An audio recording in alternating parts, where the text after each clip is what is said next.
Olá pessoal, esse aqui então é o primeiro vídeo da disciplina de análise instrumental e eu resolvi então montar um cronograma aqui da disciplina, né, para vocês entenderem direitinho qual que é, o que que a gente vai estudar aqui dentro da disciplina, certo? E como que essas coisas, como que esses assuntos se encaixam, né? Acho que a ideia principal aqui da imagem aqui que eu criei é mostrar onde é que esses assuntos se encaixam, tá?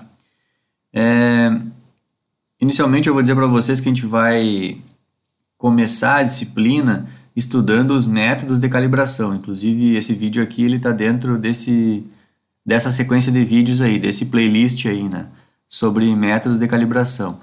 Depois o segundo playlist que, que, que vai ter a disciplina vai ser sobre técnicas de espectrofotometria, né? Então aqui a gente vai estudar várias técnicas de espectrofotometria. Terceiro playlist da disciplina vai ser sobre técnicas de eletroquímica, tá? Então a gente vai estudar algumas técnicas que usam a eletroquímica e o último playlist da disciplina vai ser sobre cromatografia, tá?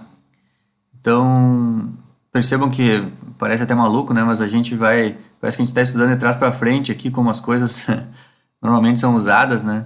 Mas como praticamente muitos autores gostam de escrever os livros nessa sequência, é até uma doideira, né? Porque a gente acaba aprendendo tudo invertido, assim, né? Mas tem uma lógica em estudar assim, certo? Então, antes aqui eu vou dar uma explicadinha, então, né, no que quer dizer essa lógica aqui que eu estou falando. É o seguinte: primeira coisa de tudo, disciplina de análise instrumental. O que a gente tem que estudar nessa disciplina? Bom, resumidamente eu diria que na análise instrumental a gente estuda o foco da disciplina, né, é estudar diferentes técnicas de química analítica que são usadas para determinar um analito. É isso. Diferentes técnicas de química analítica usadas para determinar o analito. Só que aí é que tá. Essas técnicas, elas são a parte instrumental dela, digamos assim, o aparato físico que a gente usa no laboratório já é um aparato bem mais elaborado. Por exemplo, na química analítica quantitativa, a gente estudou técnicas analíticas que determinam a concentração de analito, beleza? Só que lá naquelas técnicas analíticas, o aparato instrumental era simplesmente bureta, Erlenmeyer, e só, muito pouca coisa, um suporte universal. Então, só coisinhas muito simples do laboratório, né? A gente usava e, e raramente a gente usou alguma outra coisa, comentou sobre algum outro instrumento um pouquinho mais complicadinho. Como, por exemplo, eu cheguei a falar em medidor de potenciometria, né? Então, medidor de pH, né? Que é a mesma coisa, um potenciômetro que mede a concentração de íons H+. Mas percebam que aquelas técnicas que a gente estudou, que eram técnicas analíticas de determinar a concentração do analito, elas eram muito simples, digamos assim. E agora, nessa disciplina, então, a análise instrumental, o diferencial é que a gente vai estudar técnicas bem mais elaboradas. A gente vai começar a estudar, a aprender como funcionam determinados instrumentos, né, aparelhos, digamos assim. E aí vocês vão ver que esses aparelhos vão a valores de mais de 1 milhão, né? Então, eles vão aparelhozinhos que vão de 30 mil reais, né? Como um espectrofotômetrozinho bem simples, a aparelhos que vão a mais de 1 milhão de reais, até dependendo da complexidade do aparelho, certo? Então eu não vou entrar em detalhes das coisas ainda, só para vocês entenderem isso. Então esse é o foco principal mesmo, né? Quando vocês compram um livro de análise instrumental, o foco do autor é discutir esses instrumentos analíticos, que é o que a gente vai ver aqui na disciplina. Uma coisa que eu vou ressaltar é que a gente não vai ver todos, mas eu posso dizer para vocês que nós vamos ver praticamente todos. Praticamente. Alguns, por exemplo, os aparelhos instrumentais mais usados em química orgânica, inclusive geralmente nos cursos existe uma disciplina específica para isso, né? Que chamam os métodos instrumentais. E, e essas técnicas eu não vou trabalhar elas aqui, que seriam infravermelho, RMN e detecção de massa, né? Mas Até vou comentar alguma coisinha deles ali, mas não é o foco da disciplina aqui, porque são instrumentos bem mais dedicados já na área da orgânica, né, para a identificação de compostos, digamos assim. E, e aqui não, aqui a gente vai trabalhar vários outros instrumentos, vários, né. Podem ficar bem tranquilo, por exemplo, que para qualquer processo seletivo de mestrado e assim por diante, né, todos esses instrumentos vão estar dentro aqui da disciplina, tá? E até um pouco mais até, certo? E aí então é isso. A análise instrumental, a gente estuda então essa parte aqui que seria, por exemplo, vocês vão ver que várias técnicas instrumentais, elas no fundo elas usam a parte da espectrofotometria, que é nada mais do que a capacidade que átomos ou moléculas têm de absorver ou emitir luz, né? Esse é o fenômeno. Então, várias técnicas se agarram a isso para determinar a concentração do analito. Outras técnicas não, elas já se agarram em outra característica dos átomos ou moléculas, que é, por exemplo, se oxidar ou se reduzir, ou se aproximar de um eletrodo e criar um potencial de difusão na vizinhança de um eletrodo, né, que eu vou explicar isso mais adiante também. Então é uma outra característica que os analitos têm, né, que eles podem fazer. E aí várias técnicas analíticas se aproveitam disso para determinar a presença deles e também a concentração deles, certo? E outra coisa que também a gente vai estudar aqui na disciplina é que às vezes, muitas vezes, aliás, essas técnicas aqui não conseguem diferenciar os analitos. Elas percebem a presença deles, mas não conseguem diferenciar um do outro. Então, muitas vezes é necessário fazer com que os analitos cheguem lá no aparelho em tempos diferentes. Então, a gente precisa separar eles, a gente precisa separar um do outro. Então, a separação de um analito do outro para que eles cheguem no aparelho, um desses dois aqui, em tempos diferentes, esse é um processo chamado de cromatografia, que também é uma coisa que a gente vai estudar aqui, certo?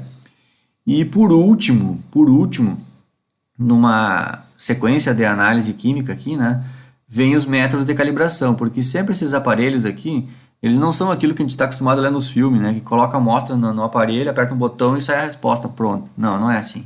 O aparelho sempre nos dá um dado, um valor matemático, um resultado de medida, certo? É quase como que... eu vou dar esse exemplo aqui muito simples, até meio não se aplica muito, mas assim, ó, tu sobe numa balança lá na farmácia, a balança te dá o peso, entendeu? É claro que é uma medida muito simples, né? Mas ela te dá o peso, ponto final. Então, se tu quisesse fazer todo um trabalho de ver quanto que tu tá, a variação do teu peso pela semana, ou até ver se a balança está pesando certo, entenderam? Aí é todo um trabalho matemático que tem que ser feito. A balança só dá aquilo. Ela funcionando direito, funcionando errada, ela só faz aquilo ali. Bota um troço em cima, ela dá um valorzinho ali. Então é isso que esses aparelhos fazem. E a gente tem que otimizar muita coisa nele e tudo mais, né? Mas mesmo assim eles sempre vão dar um dado matemático. E a gente tem que trabalhar esse dado matemático, certo? Então é essa parte aí que a gente chama de métodos de calibração, certo? E essa sequência de vídeo aqui, esse playlist, então a gente vai ficar aqui, ó. Iniciar os estudos, né? Iniciar e terminar, é claro, né? Com todos os vídeos de métodos de calibração. Por isso que eu coloquei um mapinha aqui, igual o mapa, né, de cidadezinha turística, shopping, né? Faz um mapa da cidade ou de um shopping, de algum lugar lá, de um parque, e bota assim, ó, você está aqui. Eu fiz a mesma coisa na disciplina, né? Então, dentro da disciplina, a gente está aqui. Posso comentar aqui também, antes de ir adiante, que nesse caso aqui, dos raros casos, né, eu acho que é bem tranquilo estudarem essas coisas fora de ordem. Até porque a gente está começando de trás para frente, né? Mas eu acho que se alguém estudar essas coisas fora de ordem, não vai ter muita dificuldade, né? Eu acho que elas não são totalmente dependentes uma da outra. São dependentes na sequência, né? Portanto, é que eu fiz questão de mostrar a sequência das coisas. Mas para estudar cada uma delas, eu acho que é bem tranquilo estudar elas de forma independente. Por exemplo, para entender a cromatografia, ninguém precisa saber nada dessas coisas aqui, não é pré-requisito, digamos assim, sabe? Claro que depois da cromatografia ela existe para ser usado isso, sabe? Então, não tem tanto, né? Alguma coisinha tem, só que essa alguma coisinha ela já vem lá dos princípios da química geral, né? Por exemplo, muita coisa da espectrofotometria a gente já estudou lá em química geral, muita coisa. Os princípios todos teóricos a gente já estudou. Aqui até eu vou dar uma recordadinha em alguns, né? E na eletroquímica também, a gente já estudou, por exemplo, lá em química analítica com Quali, a gente já estudou um pouquinho, na Quant um pouquinho mais. Então, muitos princípios daqui que precisaria, a gente já sabe. E também nos métodos de calibração, aqui, esse que é o dodóizinho, é que é o seguinte, ó, no nosso curso a disciplina de estatística não é obrigatória.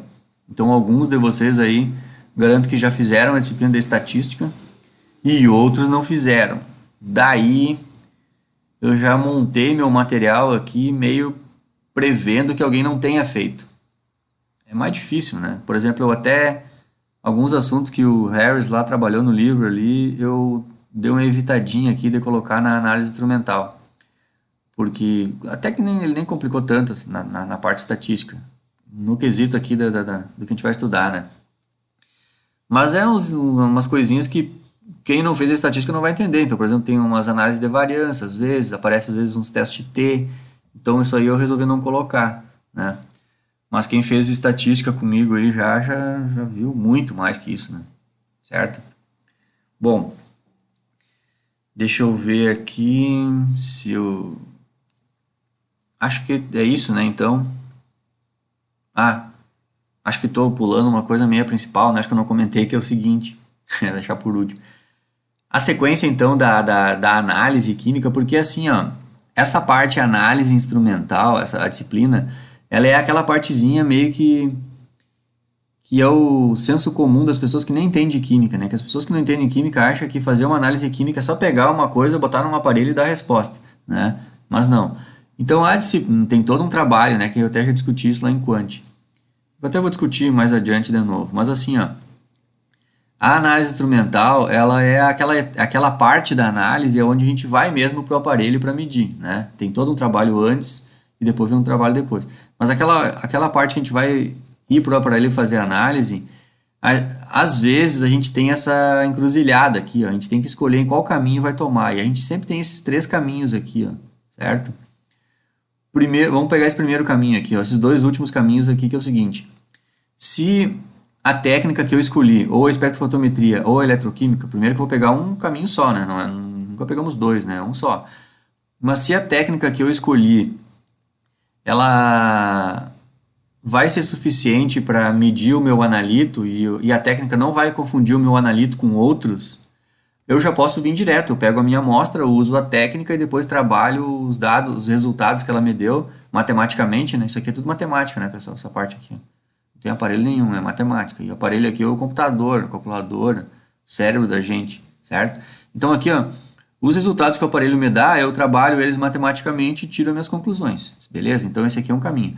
Ou eu escolho técnica eletroquímica, a mesma coisa. Se a técnica é suficiente para não confundir o analito com outras moléculas, eu já venho direto nela, faço a minha análise, pego os dados, trabalho, ponto final. Só que às vezes a técnica ela confunde o analito com outras moléculas que estão na amostra. Aí não dá para mim pegar minha amostra e botar aqui, porque aí eu vou medir o analito mais outras coisas e vou tirar conclusões erradas. E aí é que vem a necessidade da cromatografia. Então por isso que eu fiz esse caminho aqui, ó. Ou a gente já faz a análise direto no usando espectrofotometria ou eletroquímica, ou antes a gente faz com que a nossa amostra percorra um sistema de cromatografia. E aí elas vão sair desse sistema aqui em tempos diferentes. Saindo em tempos diferentes, elas passam em tempos diferentes nessas técnicas aqui, nesses aparelhos ou nesses aparelhos aqui. E aí, sim, não vai existir a confusão, porque o analito vai passar numa hora, depois vai vir outra molécula que o aparelho se confunde com o analito. Então, se passar em tempos diferentes, a gente não tem problema. E aí, por fim, a gente finaliza com a interpretação dos resultados, entenderam? Então, é isso que eu quis mostrar com essa tela aqui, ó, para vocês terem isso organizado na cabeça. É uma organização da disciplina e principalmente da sequência em que as coisas acontecem, né? A gente não precisa sempre usar a cromatografia. A cromatografia é quando surge a necessidade de usar ela, né? O que a gente sempre tem que usar é esses instrumentos analíticos, que é o foco da disciplina de análise instrumental, estudar essas coisas aqui. E obviamente que isso aqui cai dentro também da análise instrumental, é um outro aparelho, um outro aparato, toda uma outra coisa para entender, certo? Então, eu vou fechar esse vídeo aqui e vamos para o próximo.